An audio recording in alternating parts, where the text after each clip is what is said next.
Hello and welcome to episode 192 of the Clean Energy Show. I'm Brian Stockton. And I'm Santa Claus. This week, I recap the impressive clean energy developments of 2023. And boy, Brian, was it impressive.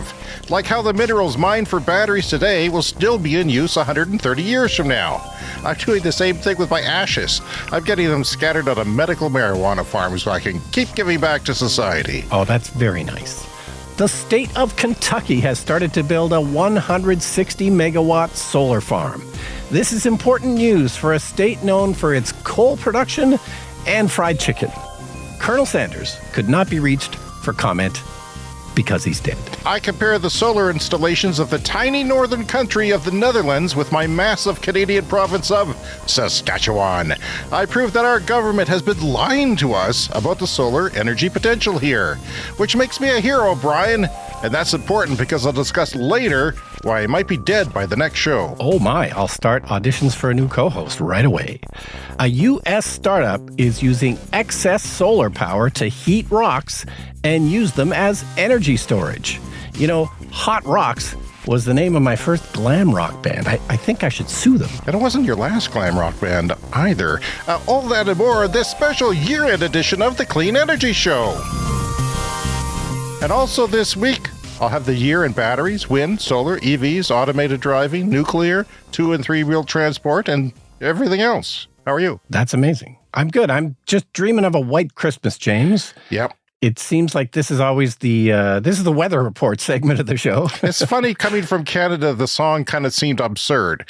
But who's dreaming of a white Christmas? Of course it's white. That's exactly what I was going to point out. When I was a little kid, you would hear that song and you would hear people talking on, TV shows and movies about, oh, is it going to be a white Christmas? It was completely confusing because every Christmas is a white Christmas, including this one. Even though it's very, very mild and ridiculously mild, there is still snow on the ground. So it's an unusually warm Christmas, but I think it's still technically a white Christmas. It's a smattering. No, it's not technically a white Christmas, and I can confirm that because our government weather agency, Environment Canada, says you have to have 2 centimeters of snow on the ground for a white Christmas. That's their criteria. It's science, Brian. You can't talk back to science. Okay, well, I walked to the coffee shop this morning and I noticed that a lot of people's lawns are still kind of full of snow, but I guess that's not how they measure the 2 inches or whatever. You know how my car, my Leaf, I've got 2 EVs in the driveway, one for my wife and our long distance car, the new Chevy Bolt EV, and then there's the old Leaf.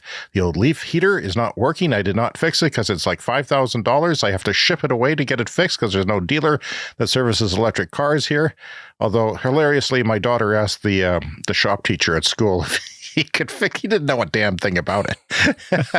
Then he came back to her and said, "Yeah, you have to have certification to work with high voltage, and we can't do that." Not that it would help because I would still have to buy parts that I can't afford.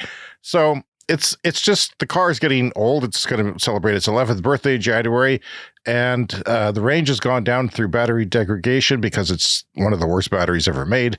It's still completely functional as an electric car. I could use it probably for years to come, and I'm going to. But so I bought a cover for the window for $14. If you live in a warm climate, as most of the world smartly does, you don't know why. But every morning in a freezing environment, you get frost in your windows if it's sunny out or if it's clear, if it's not cloudy. If for some reason, I've looked it up and I still don't understand. No, and frost, I don't understand it either, but frost, it comes downward. So we have a carport. We don't have a garage, but we have a carport. So the cars are covered so they don't get frost on the window. That carport does the trick. It doesn't keep the car warm, but it keeps the frost off, which is very handy. It was built in 62, so it could fit like one 1962 car or 2 sort of modern, smaller cars. But the carport was apparently invented by Frank Lloyd Wright. Really? Yeah. So I bought the cover and it works. So it wraps around the side view mirrors, and it also tucks in as you close the door. You sort of tuck it under the door and close it on it. We had very powerful winds the other day, and it stayed mostly on. And so now this week, my gym is closed where I go to because it's at my medical clinic and they're taking the week off. So my daughter's entirely driving it to school. And she's learning what it is to scrape windshields. Because Dad did it before her, and now she's got her license. She's taking the car to school every day. She's learning what hell that is. And Also, you need to dress warm because, high school students don't dress very warm. That's quite an innovation. No, it's the bane of our existence here if you don't have a garage or a carport. Brian, I don't leave the house very much. You know that as much as anyone. I know that. We're doing this podcast from 2 different locations. You used to come here to my house to do the podcast. You haven't had to leave your house for this in a couple of years. Very uncomfortable chairs. And I just would have kept the podcast very short. But that was on purpose to keep it on track. I thought about doing our year-end show in person, and maybe it's a good thing I didn't, because I did go out for lunch on Saturday for brunch with some friends. And sure enough, I sent them an email 20 minutes before. I said, anybody who has COVID or herpes, don't show up. And they said, fine. And I said, what kind of herpes? And I said, this kind, this kind, and this kind. And they said, okay. One of them got COVID last night. I looked it up because I haven't thought about this much. And yeah, they're contagious 2 days before. So I was sitting right beside this person for 2 hours. And yeah, it's not good. And you're one of the few people I know who's actually never gotten it once, right? Like you've never had it. No, I haven't. As far as I know. I mean, I've been sick a couple of times, but I did not. Yeah, but you never leave the house. Here's so the shocking, sad news, Brian. I have not had my latest booster. I kept putting it off, thinking, well, I don't go anywhere. Anyway, my friend who had symptoms last night, about 53 hours after I saw him. So it's kind of in that period where it's possible. It's maybe less likely. It's more likely in 2 days than it is in 3, but it's still. Yeah, and it's Christmas. It's the holidays. My son's coming home, and you want to be healthy and not die. I'll start the auditions for a new co-host just in case. I think, your friend Sunny, you've mentioned twice on the show, is probably in the lead. Yeah, she'd be great. So I've had some interesting moments of realization this year when we talk about reviewing the year, and I just wanted to go over them. And one of them, oddly enough, was when one of these giant turbines off of... they had installed one of these 15 megawatt turbines. And then this typhoon came and it generated a ridiculous amount of power. It didn't stop. Yeah. They said that its blades could oscillate.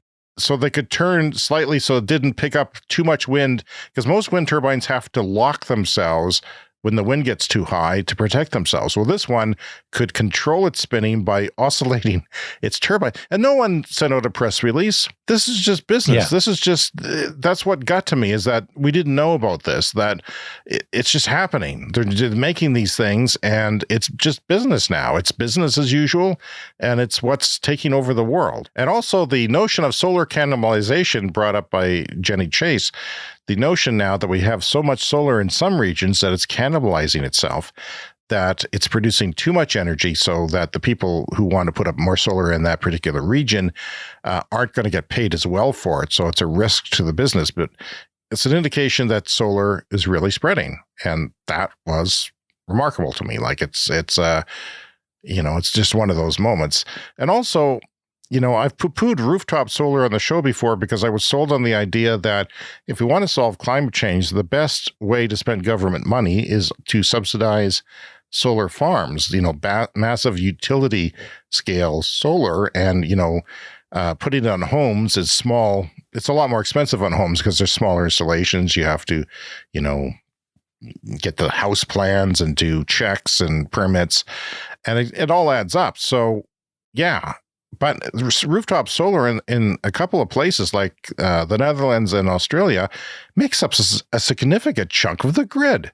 Like it blows my mind to think that even now rooftop solar is making up, a significant chunk of the grid production. So it's interesting. I mean, if those places have high electricity prices, so it pays to go with rooftop solar much more there. And, it's not necessarily a waste of money, or maybe it doesn't even need to be subsidized, but without batteries, you kind of have to pay a tariff to buy the electricity from them at a reasonable rate. And that can be a challenge sometimes.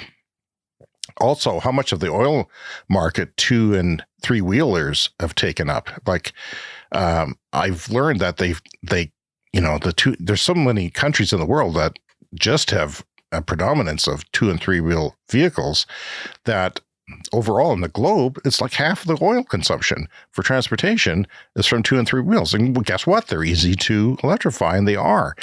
And in fact, we're already displacing like 1 million barrels of oil a day just from 2 and 3 wheelers. It's more than EVs, Brian. EVs are going to catch up, but these are taking off and displacing that oil. And that's what we want. And even places like here, which are not known for cycling, and Canada in general, not known for people, commuting to work on bicycles.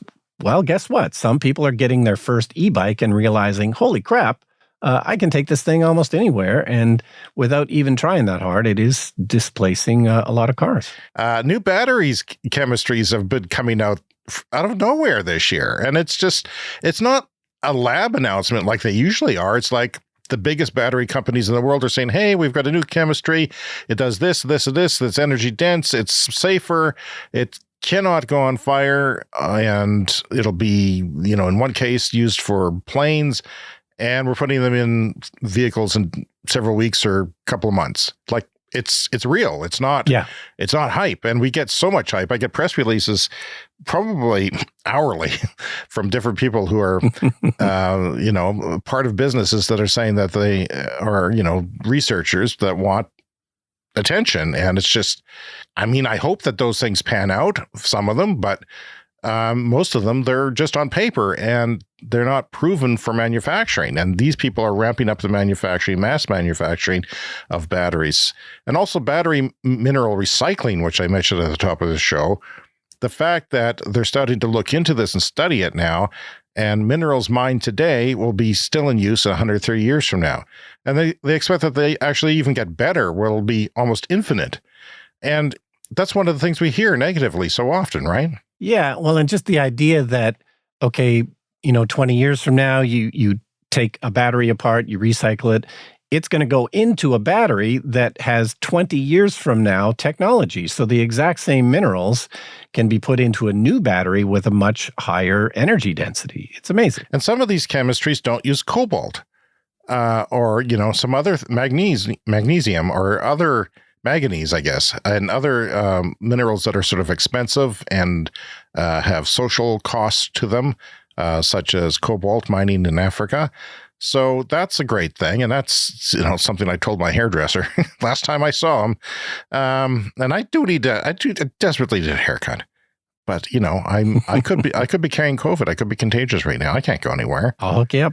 I can't go anywhere. Undersea cables are a thing for, distributing electricity. We heard before this year one going from Singapore to Australia to get their solar. But there's also one from southern Morocco, interestingly, on the ocean, all the way up to the UK and other parts of Europe that they're planning. And then, there's one talked about from Quebec using its hydropower in Canada going down to New York City because you just lay it under the water. It's not completely cheap or, easy, but it is easier than buying land and dealing with people not wanting it in their backyard and, towers and so forth. So yeah, it can be done fairly quickly too. So undersea cables, a thing on my radar now. I took my first long trip in an EV this year, so that opened my eyes to the reality of that. And it was wonderful. It was perfect. It was just, and I have a crappy car for charging.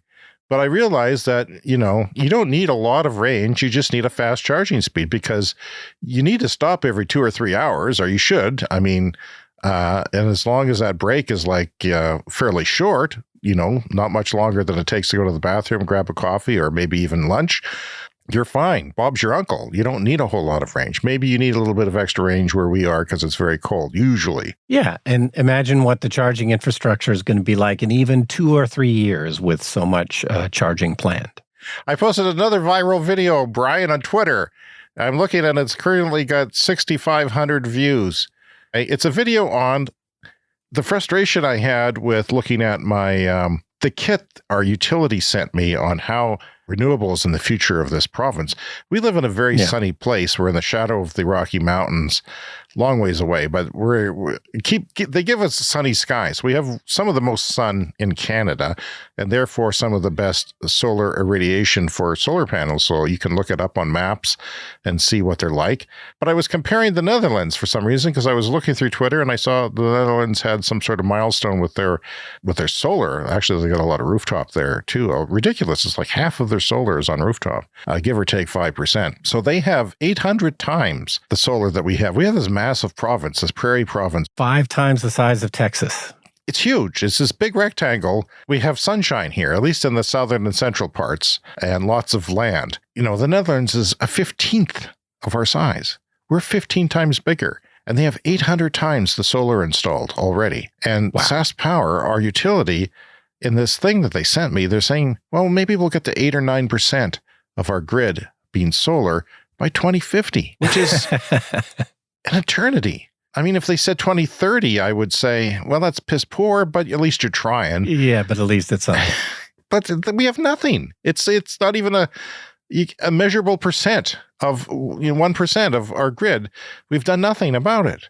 And, there was moments where you and I had more solar on our roof than Sask Power had, period, and that it owned. It's utility owned. So they had none at one point recently. So it's small and it's loaded with 16 million people.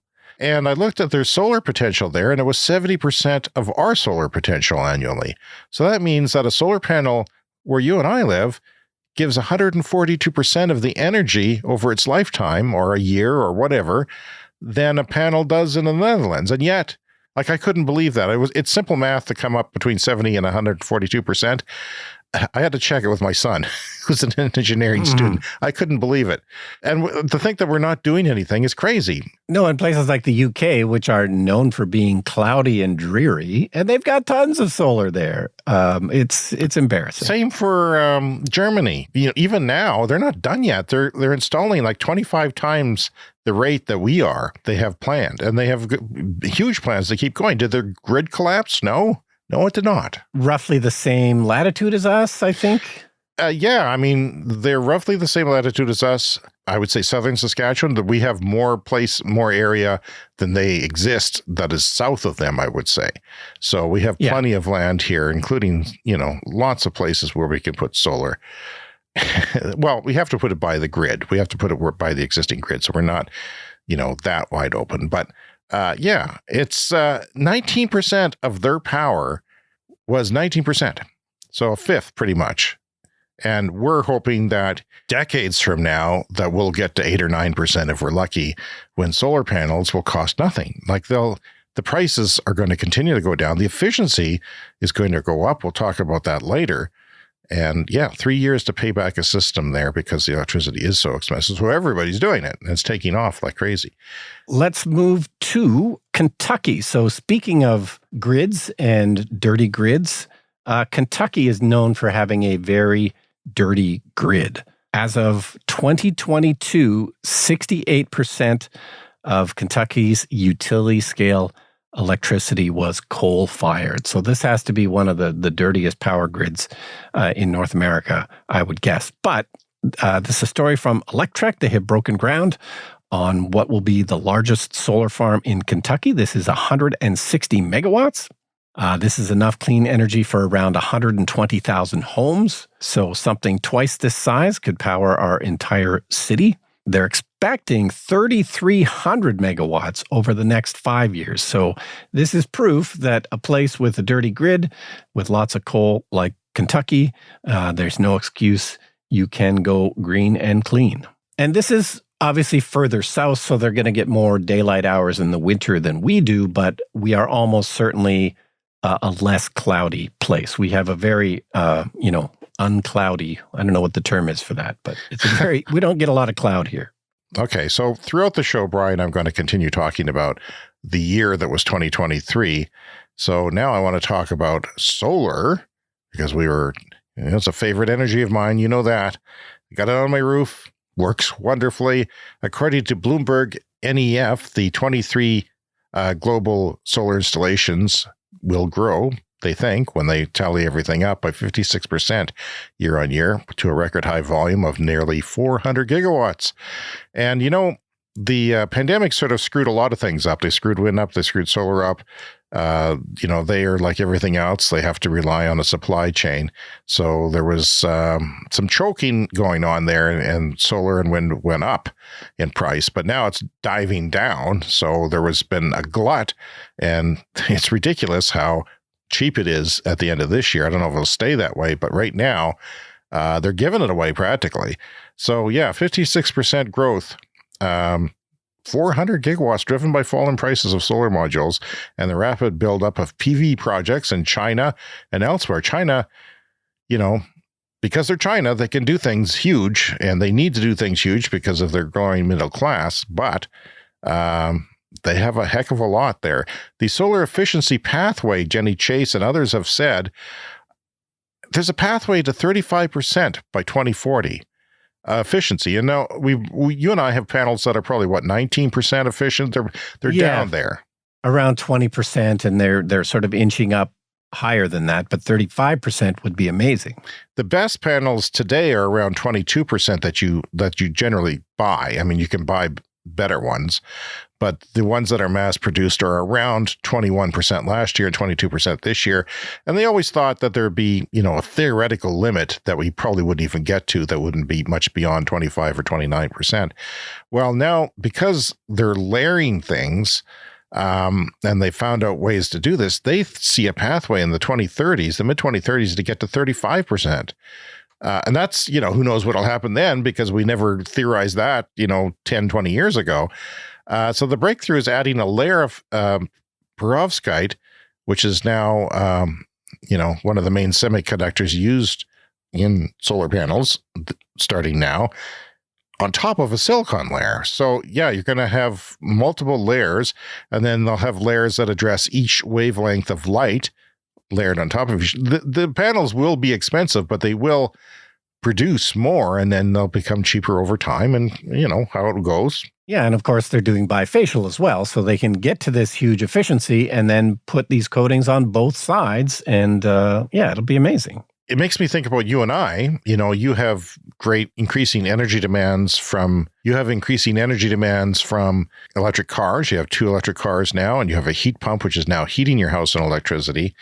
Wouldn't it be nice to almost double your output on the same area of your roof, 15 years from now, if you wanted to, or were able to, you could just swap the panels out and get more electricity from your roof, for example. Yeah, no, it seems to get double seems entirely possible on the same footprint. And we talked at some point about our friend Stephen Hall, who put up a new solar installation on his garage. He moved to a new house, and just by putting up basically the same number of panels, but they were, double-sided, he said he was getting about 40% more power than at his previous house for about the same size of installation. And that's how things are progressing. Experts have stated that if the mass production of these cells goes smoothly, we could expect to see them commercially available in 5 years. That's not the 35% one, but, massively improved from what they are now. At the same time, it takes silicon-only cells to reach their maximum efficiency. So we think that in 5 years, we'll hit the roof of what silicon-only cells will do. And, this is just going to keep the ball rolling after that masses, peaks out. So Jenny Chase of BNF said about solar in 2023 in her summary, solar is the cheapest source of bulk electricity in most countries and the quickest to deploy. It's very quick to deploy.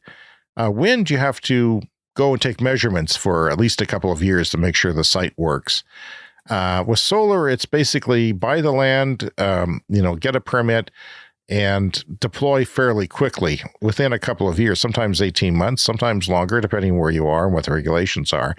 And you couldn't stop it being built if you wanted to, she says. The limits to PV build in most places are grid access, permitting, and sometimes the lack of installation labor. 2023 was the move from PERC modules with the efficiency of 21.3% being the standard design to TopCon, which is 22.3%, a full percent more, and a different kind of solar module. So they've changed types, 2 or 3 times over the last 3 decades. So that's where we are now. The average solar module in 2023 was about 21.6% efficient. This is up from 15.4% on a now obsolete multicrystalline design in 2012. So that's how far we've come. Like that's huge, Brian. That's amazing. Since 2012. 11 years. So what's going to happen in the next 11 years as, a lot more money is being made off of solar and, investments, and it's just going to funnel, just like batteries, it's going to funnel innovation. Even though we thought that there was limits to innovation, they're coming up with ways. They're just combining different things, and that's amazing. The next challenge for PV will be power price cannibalization, she says, as I mentioned earlier. And basically, solar plants in one area all generate at the same time. This means they reduce the price of power at that time, midday, cannibalizing their own revenues. Another thing that struck me this year, Brian, was about solar was China has to move to incentives. They have to move their incentives from solar power to storage. So they're going to increase. They're not just going to buy electricity from batteries. They're going to give a premium on the batteries, the electricity, so that people and companies will install more of that for the grid. Yeah, so they've got lots of solar. Now they need more batteries. And from the Financial Times, Shandong will start giving battery storage systems so-called capacity payments for being available to help balance the grid, in addition to the rates they receive for selling power. They want to boost its storage ratio to 30%. That is, for every 100 solar units, kilowatts, they want 30 kilowatts of storage from that. And it's only about 7% right now. The look back at China, Bloomberg says energy storage is expected to more than triple this year. That's huge. Just this year. That's year. Amazing. Because they're China. And they could do that. But then that drives the crazy things that China does under the communist system, drives down the prices for everybody else, because the learning curve of manufacturing helps, and all that. Automated driving setbacks haven't been great this year. Tesla still not self-driving, not meeting the promise that Elon Musk has made. GM's Cruise had an accident. It wasn't, it was the follow-up to another accident because the person got thrown under the car and their car moved and it shouldn't have moved. So their Cruise led them, and their lies to the regulator led them to be banned in California. And there's been a lot of massive layoffs at GM's Cruise company. I don't know what they're going to do, how they're going to proceed. I think the president is gone, the CEO. Waymo, though, is still going strong, but, Tesla, still waiting for Tesla to catch up. But Waymo is not exactly steaming forward, unrestricted either. Like this whole thing is going pretty slow. Yeah. 2- and 3-wheeled electrified transport, e-bikes, are everywhere now. Saw one at the drugstore the other day. My drugstore sells them for some reason. I don't know why, but they do. And it was heavily discounted. I don't know if it's probably a piece of crap. Globally, oil demand for 2- and 3-wheelers and buses has already peaked, according to Bloomberg. Half the road fuel goes to 2- and 3-wheel transport, and the current displacement there by passenger cars is only, looks like roughly a third or a quarter even of what 2- and 3-wheelers are displacing by electrifying those. Yeah, so oil consumption is down, but the amount that is down for 2- and 3-wheel vehicles is, roughly 3 times what it's down for because of passenger cars. And Gogoro, the battery swapping company with scooters, is opening up shop in India, one of the biggest markets for 2- and 3-wheel transportation. So that's interesting, and hopefully they do well there, and people put away. The air gets cleaner and less oil gets consumed. There's been some setbacks to wind. That is the same reasons for, the supply chain has been, a lot of it are the results of the pandemic. According to Bloomberg, the COVID-19 pandemic disrupted the global economy and trade, pushing up the cost of pretty much everything, including commodities, labor, and borrowing. Most companies could offset those cost increases by raising prices, but a lot of wind developments are locked into contracts to sell power at the rates set years ago. So their owners can't adjust the price of the power that they'll sell when the projects go online. For some developers, the numbers no longer add up and they're walking away, including some in the United States there. which we talked about previously. Companies have faced cost increases of 40% in the space of 12 to 18 months, and higher interest rates make it more expensive for wind developers to borrow. Nuclear. We just had a big nuclear announcement at COP28 where 22 countries, including the United States, decided that they would try and pump up nuclear to be 3 times what it was in 2020. And a lot of the nuclear plants open in 2020 are going to be closing. So it's more than 3 times. And it's even the nuclear people are saying this is going to be tough.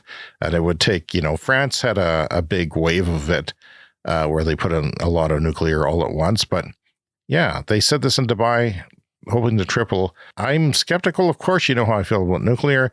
I worry, if I wouldn't feel so bad if the shovels were in the ground right now and they were building it, as long as it wasn't next to me. I wouldn't, no, fine, let people pay more for electricity than they're probably going to need to, but I desperately want to decarbonize the planet. Yeah, and we're years away from shovels in the ground on nuclear, I would say. And it seems like a rough road ahead. Proponents of nuclear energy, which supplies 18% of the electricity in the United States, say it is clean, safe, and reliable. It's a good complement to wind and solar, but significant hurdle is the funding. Governments have to fund nuclear because private industry doesn't necessarily want to take on the risk. From DW, the tripling of nuclear capacity is no easy feat. It will require governments to speed up approvals for new nuclear plants and huge financial commitments from those governments. Existing nuclear reactors have often faced long construction delays and were delivered way over budget. So naturally, many nuclear watchers are somewhat skeptical about whether the plan is workable. It's challenging but not impossible. Jen Smith, professor of environmental science at the UK's University of Portsmouth, told DW the French did it from the late 60s to 1980 or so, but it's very difficult given how long modern reactors seem to take to get online. Smith said the scaling up of nuclear is still more likely than nuclear fusion or green hydrogen over the next 2 decades, as the 2 other technologies have several hurdles to overcome. And this is after, of course, that SMR company in the United States had to pull the plug because local utilities it had agreements with didn't want to commit to buying the electricity from them, at least partly due to increasing renewables that come at lower costs. Another thing that caught my attention this year was Chinese and others ultra deep drilling for geothermal, because if they work out the kinks of this, and I don't think it'll take that much time compared to, highly technical things, if they work out how to do this, they can drill anywhere. You can say, I want geothermal, and you just drill till it gets hot. So what they're working on something that's 11,100 meters deep borehole in late May, and they're still working on it. The project aims to provide insights about the Earth's internal structure, and God help them, they want to learn about oil and gas reserves, which is too bad. It is expected that the drilling process is going to last 457 days, while the borehole itself is going to pass through 10 continental strata before reaching the Cretaceous system, which was my nickname in high school. Drilling of a geothermal well in Poland has reached 3,800 meters. Yeah, that's one that they're drilling specifically to start geothermal, and they're going to that's only halfway, though, to their 7-kilometer total depth. So it's interesting that that's happening. Also, I've mentioned that we didn't have an update on the geothermal here in our own province. We have one place, which is supposed to be the first geothermal electricity plant in Canada, and it is way over schedule, twice as many years, and it looks like they're still in the planning process of working things out, but it's going. Yeah. It's almost like they should put up some solar and some batteries instead. Because they can. So geothermal is complicated. That's what the lesson I've learned from that is that it's risky because you don't know if a site's going to work until you spend years drilling and testing. But with these deep holes, if they were able to make progress on that, it would be an interesting baseline electricity that could be done almost anywhere. You could do it next to New York City, and that would be great. Plus, we could do a journey to the center of the Earth.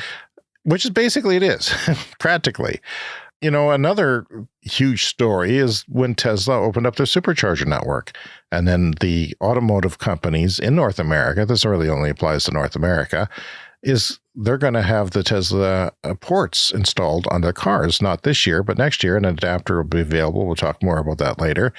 The Chevy Bolt is discontinued any day now. They're going to close the factory and stop making them. But it is coming back, and sooner than expected.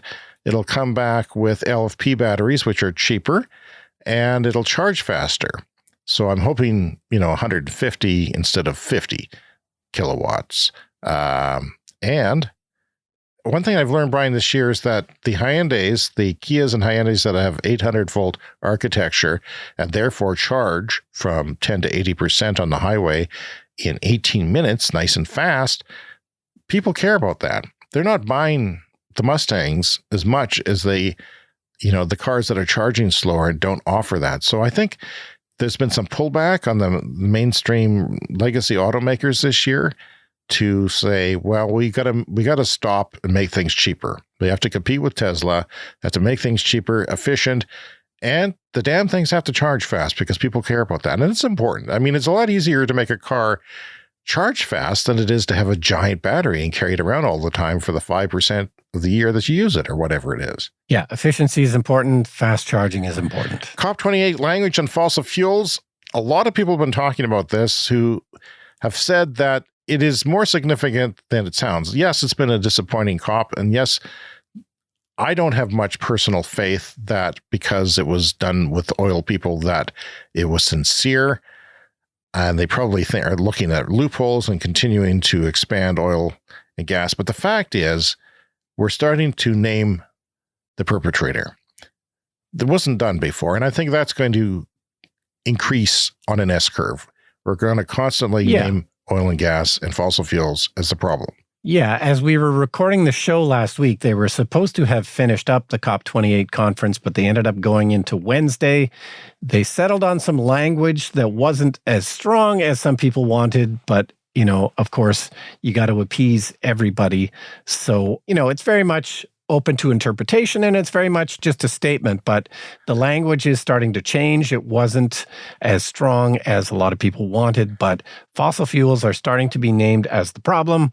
And I thought it was a good step forward, but of course, then every country has to go home and actually implement these changes. So in some ways, it kind of doesn't even matter what the final language was, because it's still up to each country to actually go home and do something about it. And some later breaking news from the EV world, Tesla has confirmed that its wireless inductive electric car charger is coming.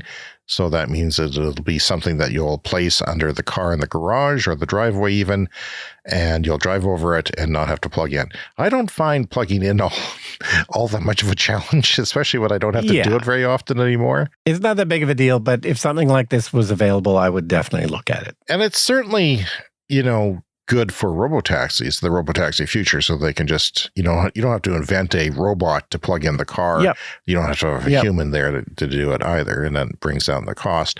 So, Tesla drivers have the highest accident rate of any brand in the auto industry. I was surprised to read that today, and that's despite Tesla claiming that autopilot safety features result in much lower crash rates than the industry average. What do you think about that? Anything thoughts as a double Tesla owner?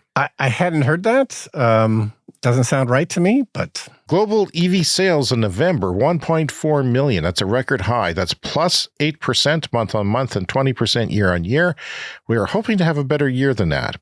And BYD probably will have outdone Tesla this year with pure battery electric vehicles sales worldwide. Yeah, and the Chinese makers are starting to go into places like Europe, not so much North America, but the Chinese EV brands are starting to spread. And I'll have more updates for 2023 later in the show. All right, so a story here from CNN. Thanks to our friend Ian for finding this and passing it along. And I believe I sent you a clip. For the first time in human history, the two most affordable forms of energy do not come from burning fossil fuels, but from catching onshore wind or clean, abundant sunlight. Most days in the middle of the day in California, energy is free. Electricity on the wholesale market is worth $0, sometimes even $-, because there's so much solar that's now been installed in California. The same thing is happening in the American wind belt.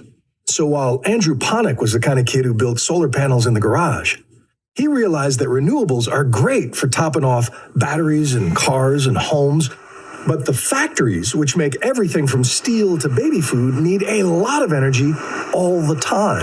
The problem is you can't shut down your factory when the sun goes behind a cloud or the wind stops blowing. So with $80 million in investment from backers including Bill Gates, he started a company called Antora to store clean energy with... This is it. A box of rocks. Okay, so I wanted to talk about this story for a few reasons. First thing, it says this guy from the company was the kind of kid who built solar panels in his garage. And I've probably mentioned this before on the show, but my grade 8 science project was a solar panel, a solar thermal panel. How did you build it, Brian? How did you build it? Well, it was a piece of like sort of bent metal spray painted black with sort of glass over top of it and a fan on the end. I found the plans from like a popular science magazine and built that for my grade 8 science project, which I'm very proud of. Okay. And it's just part of the heritage we have here on the Clean Energy Show. But I tend to be kind of skeptical about stories like this, about battery alternatives, because I just think to myself, well, why don't you just buy yourself some batteries? Like, wouldn't that be easier? But the idea here is that they seem to be targeting specifically, at least in some cases, use in factories. So there's a lot of factories that need heat. So since they're storing the energy as heat, you could, for a factory, take this out directly as heat or steam and use it in the factory. And, we've talked many times on the show about a future where, clean energy is super abundant. You're going to have cases where, the power is free. So you could have a situation where there's a factory that only heats up these rocks when the power is free, and uses that heat. It seems like super efficient. And obviously, so it's a box filled with rocks that are heated with just a simple resistive heater. So the whole mechanism is very, very cheap.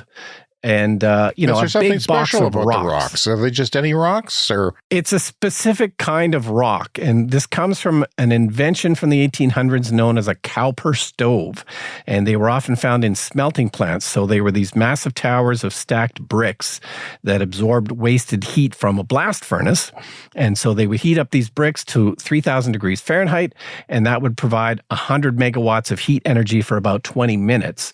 And then you could repeat this 24 times a day for 30 years. Like, that's how reliable these mechanisms are.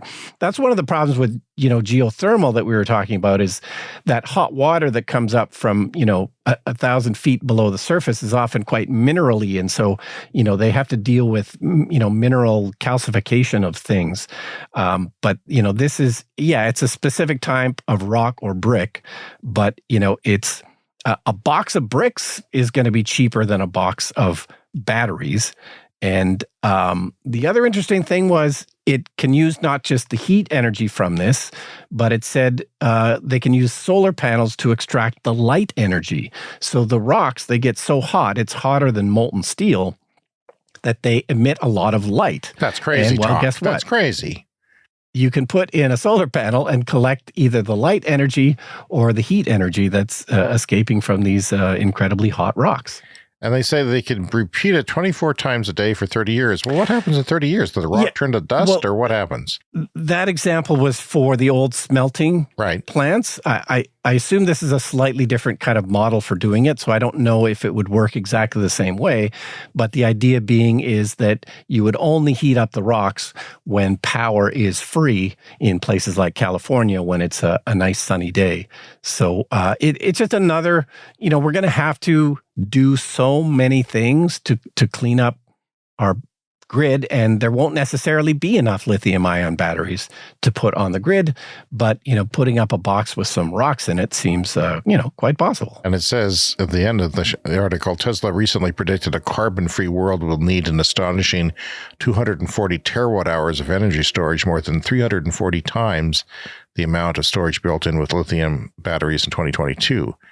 Well, 2022 tripled in China for this year.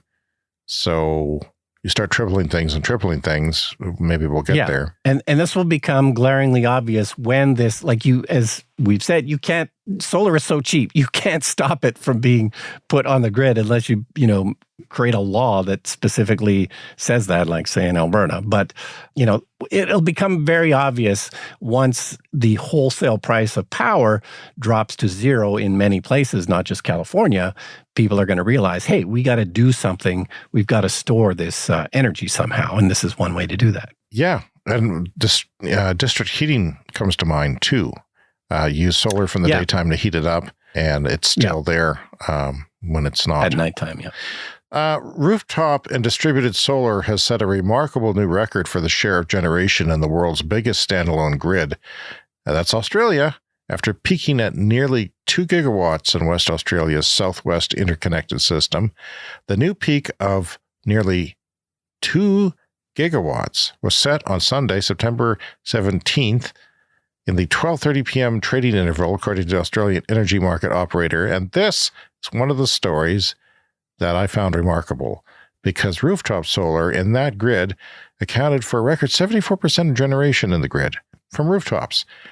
Wow. And also, Australia has pushed beyond 30% of the rooftops or residential customers having solar, and they're still going strong. They're still making records.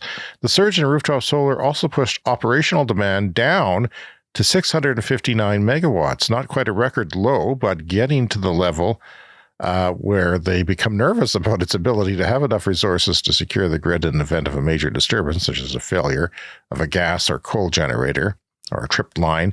The 74% share of rooftop solar is remarkable because only a few years ago, most energy experts would have said this was not possible on a standalone grid of any size. This is just what, when the experts say it's not possible and then it becomes possible, that's very interesting to me in this transition that we're going through.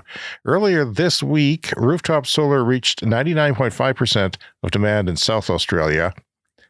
Rooftop solar, Brian. Wow. I don't know what to say about that. It's mind-boggling. 99.5% of demand in southern Australia. But that grid is connected to Victoria, fortunately, so it can easily export any surplus production, and it has more big batteries. They're ordering big batteries by the dozen down there. The regulators said 1.4 gigawatts of capacity from almost 160,000 rooftop systems was added to the grid in the first half of this year. 160,000 rooftop systems. No wonder. That's crazy. Australia has among, the best solar resources in the world, they say in this article, and households and businesses continue to install rooftop solar at world-leading rates. This is Bloomberg. Rooftop solar PV system sizes are getting bigger, with the average system reaching record 9.3 kilowatts in H1 of 2023, the first half of this year. I mean, yours is big, but it's not that big. I don't know how they're doing it. It's crazy. Where are they putting them? I guess, maybe businesses and factories or something are included in that. But that's my update on how Australia is blowing my mind with rooftop solar. Okay, we mentioned this briefly already, but the SAE International, which is formerly the Society of Automotive Engineers, have announced that their standards are ready for NACS. This is the North American Charging Standard, also known as the Tesla connector.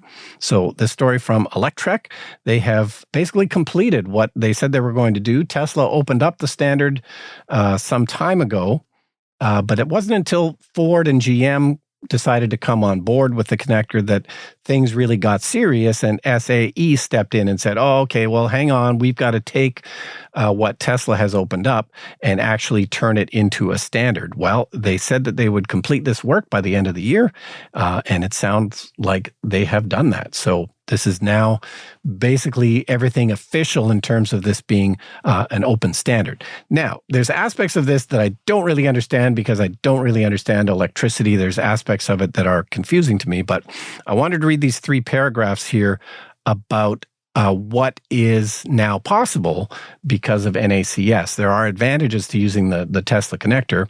We know that it's cheaper, like the hardware, Tesla figured out how to make it cheaper, but there's other benefits. So from the article here from Electrek, In particular, it should make charging installation cheaper for commercial entities, leading to cheaper and easier charging for businesses, including potentially for large apartment buildings, make charging more interoperable between commercial and personal vehicles, and unlock new possibilities for street charging for electric vehicles. The main reason for this is the standard is preserving NACS's support for 277 volts as opposed to the 208 to 240 of J1772, which was so far the connector that we were using. This simple change unlocks a cascade of benefits that should smooth out several charging problems. So why does this matter? 277 volts is one phase of a three-phase 480-volt supply, which is the form that most commercial utility connections use, particularly those that support DC chargers. This means that secondary step-down transformers are no longer necessary for AC chargers, making EV charging installations cheaper and more efficient for things like apartment buildings. And when they're cheaper and more efficient, there's more of them. They spread faster, and that's what we're looking for. Yeah, and it also allows for things like street pole connectors, and I saw one of these when I was in London last year, where you can put a connector right into a street lamp, and it'll be a plug, so you'll have to have a cable that plugs in, and this will make it, for some reason, easier to do that. Another potential upside involves medium and heavy-duty vehicles, which could charge up to 52 kilowatts AC. So this allows for better AC charging as well from the same receptacle that a light-duty vehicle might charge at 20 kilowatts using the three-phase or single-phase power, respectively. GM and Ford were the first ones to sign on to the Tesla connector. There was a statement, somebody from Tesla was making a presentation at a city council meeting, and they revealed that as soon as February, Ford and GM should be able to access the Tesla network. So that probably means that the adapters are coming, which they had promised. So there's still some of those magic dock connectors that non-Tesla vehicles can use, but apparently GM and Ford will start getting access to the Tesla network as soon as February. But it's exciting. And that was a major event for North America this year, because it's going to, that's one of the problems with EVs is that the road trip, the range, and the amount of chargers. Well, Tesla has a great network, and the non-Tesla networks are having, reliability problems by and large. So, okay, let's take a quick look at batteries in 2023. We'll start with prices.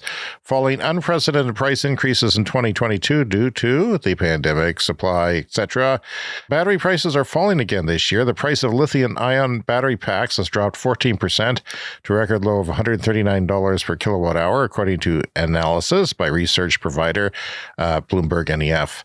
Or BNEF, as we like to call them. This was driven by raw material and component prices falling as production capacity increased across all parts of the battery value chain, while demand growth fell short of some industry expectations. The analysis indicates that battery demand across electric vehicles and stationary storage is on track to grow by a remarkable pace of 53% year on year, reaching 950 gigawatt hours in 2023. Batteries are moving faster than EVs, I would say, and moving faster than wind, and maybe not as fast as solar. But it needs to. It needs to catch up to solar because solar is intermittent. Talked about this earlier. Swedish battery maker Northvolt, who's actually starting a factory in Canada, has developed its first sodium-ion product. Sodium-ion is the most interesting battery development of this year. It is replacing lithium with sodium.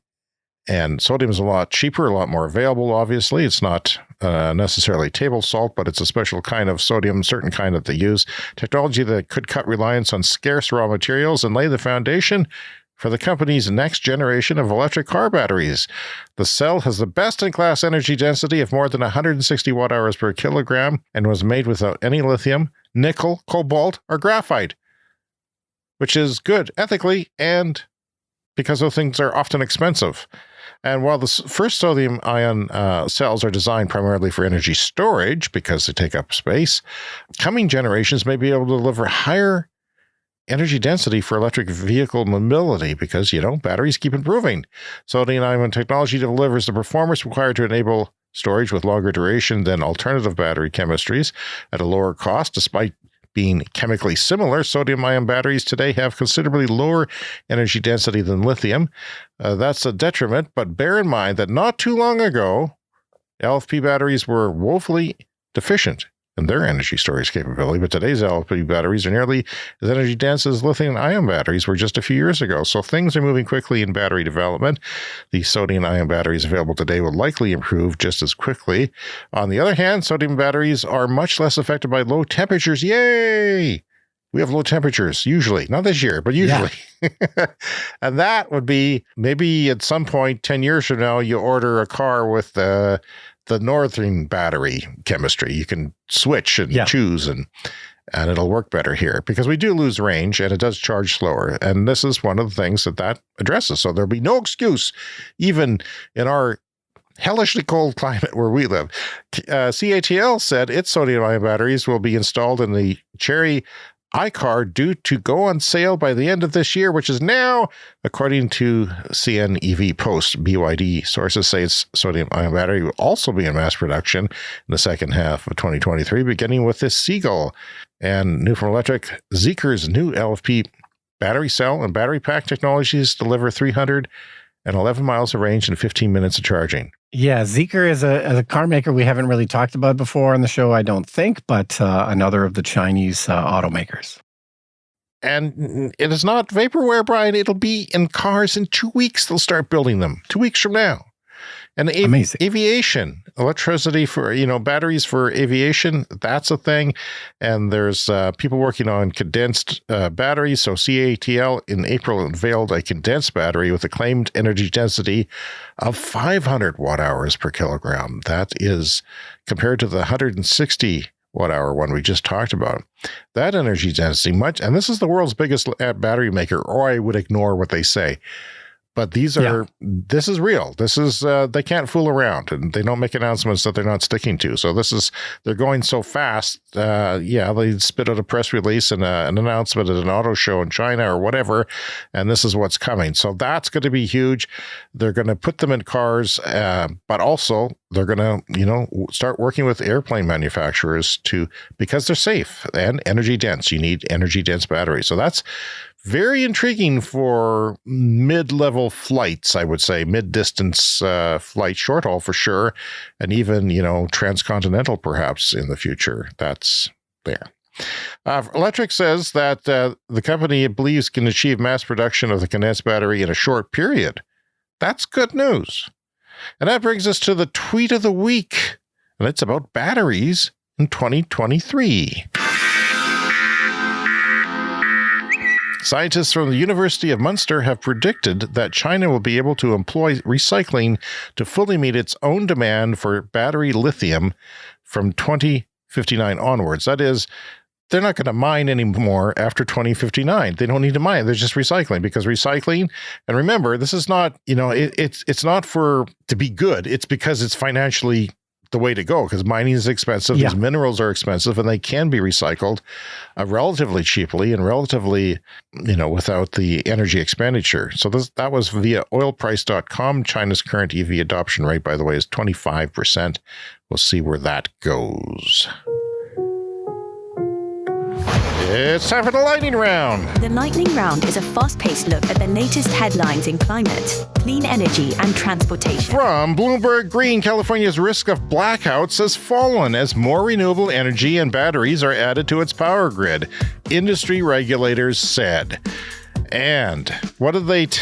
I'm still, the Alberta, Canada ads that they run nationally about how, we can't be forced to have clean energy in our grid because it'll blackouts. And the whole show is about a family facing a blackout, and there's water leaking from the roof, and it's the devil must, be. I don't know.